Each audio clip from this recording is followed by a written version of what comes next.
ಇದು power TV ವರದಿಯ ಮತ್ತೊಂದು ಬಿಗ್ ಇಂಪ್ಯಾಕ್ಟ್ ಸ್ಟೋರಿ. ಹೊಳೆನರಸೀಪುರ ಕೇಸ್ಗೆ ಸಂಬಂಧಪಟ್ಟಂತೆ ಮಹಿಳೆಗೆ ಲೈಂಗಿಕ ಕಿರುಕುಳ ನೀಡಿರುವಂತಹ ಪ್ರಕರಣಕ್ಕೆ ಸಂಬಂಧಪಟ್ಟಂತೆ ಪವರ್ ಹೊಡೆತಕ್ಕೆ ಬಿಜೆಪಿ ಮುಖಂಡ ದೇವರಾಜೇಗೌಡ ಅರೆಸ್ಟ್ ಆಗಿದ್ದಾರೆ. ದೇವರಾಜೇಗೌಡ ಅರೆಸ್ಟ್. ಪವರ್ ಟಿವಿಯಲ್ಲಿ ಈತನ ರಾಸಲೀಲೆಗಳು ಬಯಲಾಗಿದೆ. ಪವರ್ ಟಿವಿಯ ಬಿಗ್ ಇಂಪ್ಯಾಕ್ಟ್ ಬೇರೆಲ್ಲ ಚಾನೆಲ್ಗಳು ಫಾಲೋ ಅಪ್. ತನ್ನ ಬಳಿ ಇರುವಂತಹ 44 ವಿಡಿಯೋ, ಪ್ರಜ್ವಲ್ ರೇವಣ್ಣ 44 ವಿಡಿಯೋವನ್ನ ಸಂತ್ರಸ್ತೆಗೆ ನೋಡುವಂತೆ ಆತ ಹೇಳ್ತಾ ಇದ್ದ. ಮಹಿಳೆಗೆ ದೇವರಾಜೇಗೌಡ ವಿಡಿಯೋ ಕಾಲ್ ಮಾಡ್ತಿದ್ದ. ವಿಡಿಯೋ ಕಾಲ್ನಲ್ಲಿ ಖಾಸಗಿ ಅಂಗಾಂಗಗಳನ್ನ ಪ್ರದರ್ಶನ ಮಾಡ್ತಿದ್ದ. ದೇವರಾಜೇಗೌಡನ ಅಶ್ಲೀಲ ಕೃತ್ಯವನ್ನ ಸಂತ್ರಸ್ತ ಮಹಿಳೆ ಬಿಚ್ಚಿಟ್ಟಿದ್ದಾಳೆ. ಪವರ್ ಟಿವಿ ವರದಿ ಬೆನ್ನಲ್ಲೇ ಈಗ ದೇವರಾಜೇಗೌಡ ಬಂಧನ ಆಗಿದೆ.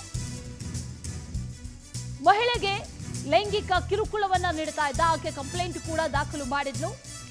ಜೊತೆಗೆ ಆತ ಯಾವ ರೀತಿಯಾಗಿ ಲೈಂಗಿಕ ಕಿರುಕುಳವನ್ನ ನೀಡ್ತಾ ಇದ್ದ, ಆತನ ಮೇಲೆ ಕ್ರಮ ಯಾಕಿಲ್ಲ, ತನಿಖೆ ಯಾಕಿಲ್ಲ ಅನ್ನುವಂಥ ಪ್ರಶ್ನೆಯನ್ನ ಆಕೆ ಮಾಡಿದ್ಲು. ಜೊತೆಗೆ ಪವರ್ ಟಿವಿಯ ಮುಂದೆ ಸಾಕಷ್ಟು ಆಕೆ ಅನುಭವಿಸಿದಂಥ ಚಿತ್ರಹಿಂಸೆ ಆಗಿರ್ಬೋದು, ಜೊತೆಗೆ ಆತನ ಲೈಂಗಿಕ ಕಿರುಕುಳ ಆಗಿರ್ಬೋದು, ಅದೆಲ್ಲವನ್ನೂ ಕೂಡ ಎಳೆಯಾಗಿ ಬಿಚ್ಚಿಟ್ಟಿದ್ಲು. ಜೊತೆಗೆ ಆತ ವಿಡಿಯೋ ಕಾಲ್ ಯಾವ ರೀತಿಯಾಗಿ ಮಾಡ್ತಾ ಇದ್ದ, ಯಾವ ರೀತಿಯಾಗಿ ಮಾತಾಡ್ತಾ ಇದ್ದ ಆ ಸಂದರ್ಭದಲ್ಲಿ, ಜೊತೆಗೆ ಏನೆಲ್ಲ ವಿಚಾರಗಳನ್ನ ಹೇಳ್ಕೊಂಡಿದ್ದ, ಈ ಪ್ರಕರಣದ ಬಗ್ಗೆ, ಪ್ರಜ್ವಲ್ ರೇವಣ್ಣ ಪ್ರಕರಣದ ಬಗ್ಗೆಯೂ ಕೂಡ ಆಕೆಯ ಬಳಿ ಹೇಳ್ಕೊಂಡಿದ್ದ. ಇದೆಲ್ಲ ವಿಚಾರದ ಬಗ್ಗೆಯೂ ಕೂಡ ಆಕೆಯ ಬಳಿ ಹೇಳ್ಕೊಂಡಿದ್ದ ಆತ. ಜೊತೆಗೆ ಲೈಂಗಿಕ ಕಿರುಕುಳವನ್ನ ಕೂಡ ಕೊಟ್ಟಿದ್ದ. ಈ ಪ್ರಕರಣಕ್ಕೆ ಸಂಬಂಧಪಟ್ಟಂತೆ ಈಗ ದೇವರಾಜೇಗೌಡ ಅರೆಸ್ಟ್ ಆಗಿದೆ.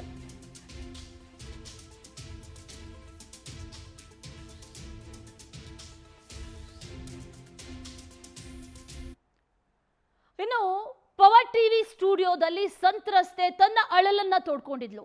ಲೈಂಗಿಕ ಕಿರುಕುಳ ಯಾವ ರೀತಿಯಾಗಿ ಆಗ್ತಾ ಇದೆ, ತನ್ನ ಮೇಲೆ ದೌರ್ಜನ್ಯ ಯಾವ ರೀತಿಯಾಗಿ ಎಸಗಲಾಗ್ತಾ ಇದೆ, ಇದೆಲ್ಲದರ ಬಗ್ಗೆಯೂ ಕೂಡ ಆಕೆ ಎಳೆಯಾಗಿ ಬೆಚ್ಚಿಟ್ಟಿದ್ಲು. ಹಾಗಾದ್ರೆ ಆಕೆ ಹೇಳಿದ್ದೇನು, ಬನ್ನಿ ನೋಡೋಣ. ದೇವರಾಜೇಗೌಡರು ಎಂತ ಮನುಷ್ಯ?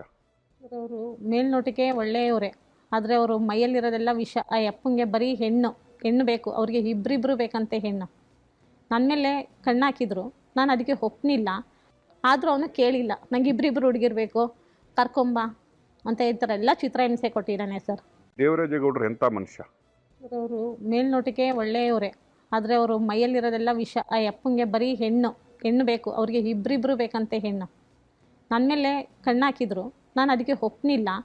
ಆದರೂ ಅವನು ಕೇಳಿಲ್ಲ, ನಂಗೆ ಇಬ್ಬರಿಬ್ರು ಹುಡುಗಿರ್ಬೇಕು, ಕರ್ಕೊಂಬ ಅಂತ ಹೇಳ್ತಾರೆ. ಎಲ್ಲ ಚಿತ್ರಹಿಂಸೆ ಕೊಟ್ಟಿದ್ದಾನೆ ಸರ್. ದೇವರಾಜೇಗೌಡರು ಎಂತ ವಿಚಾರಕ್ಕೆ ಸಂಬಂಧಪಟ್ಟಂತೆ ಮತ್ತಷ್ಟು ಡೀಟೇಲ್ಸ್ ಅನ್ನ ನೀಡ್ತಾ ಹೋಗ್ತಾರೆ ನಮ್ಮ ಪ್ರತಿನಿಧಿ ದೀಪಾ. ನೇರ ಸಂಪರ್ಕದಲ್ಲಿ ಜಾಯಿನ್ ಆಗ್ತಾ ಇದ್ದಾರೆ. ದೀಪಾ, ದೇವರಾಜೇಗೌಡ ಅರೆಸ್ಟ್ ಆಗಿದ್ದಾಯ್ತು, ಮುಂದಿನ ಬೆಳವಣಿಗೆಗಳು ಏನೇನಾಗ್ತಾ ಇದೆ, ಕೋರ್ಟ್ಗೆ ಪ್ರೊಡ್ಯೂಸ್ ಮಾಡ್ತಾರಾ, ಏನೇನು ಡೀಟೇಲ್ಸ್ ಇದೆ ಈ ವಿಚಾರಕ್ಕೆ ಸಂಬಂಧಪಟ್ಟಂತೆ? ಅಶ್ವಿನಿ, ನಿಜ ಒಂದು ರೀತಿಯಾಗಿ ನೋಡ್ತಾ ಹೋದ್ರೆ ಪ್ರಜ್ವಲ್ ರೇವಣ್ಣ ವಿಡಿಯೋ ಪ್ರಕರಣದಲ್ಲಿ ದಿನಕ್ಕೊಂದು ಆಯಾಮ ಈ ಒಂದು ಪ್ರಕರಣ ಪಡಿತಾ ಇದೆ. ಅನೇಕರಿಗೆ ನೋಟಿಸ್ಗಳನ್ನು ನೀಡಲಾಗಿತ್ತು, ಅನೇಕರನ್ನ ವಿಚಾರಣೆಗೂ ಕೂಡ ಒಳಪಡಿಸಲಾಗಿತ್ತು. ಅದರೆಲ್ಲದರ ಬೆನ್ನಲ್ಲೇ ಇದೀಗ ಮತ್ತೊಂದು ಪವರ್ ಟಿವಿಯ ಇಂಪ್ಯಾಕ್ಟ್ ಅನ್ನುವಂತೆ ದೇವರಾಜೇಗೌಡರನ್ನ ಪೊಲೀಸರು ಅರೆಸ್ಟ್ ಮಾಡಿದ್ದಾರೆ. ಏಪ್ರಿಲ್ 1ರಂದು ಮಹಿಳೆಗೆ ಲೈಂಗಿಕ ದೌರ್ಜನ್ಯವನ್ನು ಎಸಗಿದ್ದಾರೆ ಅನ್ನುವಂತಹ ನಿಟ್ಟಿನಲ್ಲಿ ಒಂದು ಕಂಪ್ಲೇಂಟ್ ದಾಖಲಾಗುತ್ತೆ. ಆ ಕಂಪ್ಲೇಂಟ್ನ ಅಡಿಯಲ್ಲಿ ನಿನ್ನೆ ಅವರನ್ನ ಹಿರಿಯೂರಿನ ಬಳಿ ಅರೆಸ್ಟ್ ಮಾಡಲಾಗುತ್ತೆ. ಅದರಲ್ಲಿ ಮಹಿಳೆ ಕೂಡ ಪವರ್ ಟಿವಿ ಸ್ಟುಡಿಯೋದಲ್ಲಿ ಕೂತು ಹೇಳ್ತಾ ಇದ್ರು, ಒಂದಿಷ್ಟು ಲೈಂಗಿಕ ಕಿರುಕುಳವನ್ನ ನೀಡ್ತಾ ಇದ್ರು. ಆ ಮನುಷ್ಯ ಮೇಲ್ನೋಟಕ್ಕೆ ಒಳ್ಳೆಯವರು ಅಂತ ಅನ್ಸ್ಬೋದು, ಆದ್ರೆ ಇಡೀ ಆ ಮನಸ್ಥಿತಿಯೇ ಬೇರೆ ಇದೆ ಅನ್ನುವಂತಹ ಮಾತುಗಳನ್ನ ಹೇಳಿದ್ರು. ಅದರ ಜೊತೆಗೆ ಆ ಒಂದಿಷ್ಟು ವಿಡಿಯೋಗಳಾಗಿರ್ಬೋದು, ಈ ಆರೋಪಿ ಏನು ಒಂದಿಷ್ಟು ಆ ಒಂದು ಪ್ರಕರಣದಲ್ಲಿ ಈ ಆರೋಪಿಯ ಒಂದಿಷ್ಟು ಮನಸ್ಥಿತಿ ಏನು ಅನ್ನುವಂತಹದ್ದು ಎಲ್ಲವನ್ನೂ ಕೂಡ ಆ ಕಂಪ್ಲೇಂಟ್ ನಲ್ಲಿ ಎಳೆಯಾಗಿ ಬಿಚ್ಚಿಟ್ಟಿದ್ರು. ಅದರ ಬೆನ್ನಲ್ಲೇ ಇದೀಗ ಪೊಲೀಸರು ಅರೆಸ್ಟ್ ಮಾಡಿದ್ದಾರೆ. ಬೆಳಗ್ಗೆ 6 ಗಂಟೆಗೆ ಅವರನ್ನ ಹೊಳೆನರಸೀಪುರಕ್ಕೆ ಕರ್ಕೊಂಡು ಬಂದಿದ್ದಾರೆ ಅನ್ನುವಂತಹ ಮಾಹಿತಿ ಇದೆ. ವಿಚಾರಣೆ ಇನ್ನೇನು ಶುರುವಾಗುತ್ತೆ. ಇದರ ಜೊತೆಗೆ ಎಲ್ಲವೂ ಕೂಡ ಅವರಿಗೆ ತಳುಕಾಕಿಕೊಂಡಿರುವಂತಹ ವಿಚಾರಗಳೇ.